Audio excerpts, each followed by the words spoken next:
Kita ke informasi dalam negeri, saudara seorang pengendara motor tewas usai dianiaya kawanan begal di Bekasi, Jawa Barat. Korban mencoba mempertahankan sepeda motornya, namun mendapat perlawanan dari para pelaku.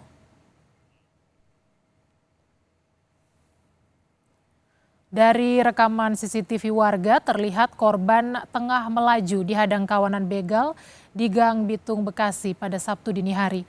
Korban hendak mempertahankan sepeda motornya, namun para pelaku yang membawa senjata tajam membuat korban ketakutan.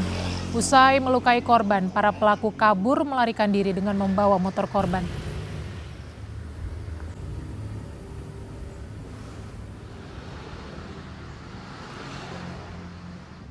Di sini, di belakang sama di depan.